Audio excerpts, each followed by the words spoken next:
లేరని ఆకాశానికి చెప్పని ఈ రక్తాక్షర లేఖని ఇప్పుడే పంపని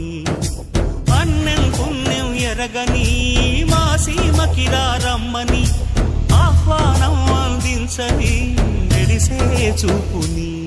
తొలగింది ముప్పు అని నీలి మప్పు మనసారా నవ్వని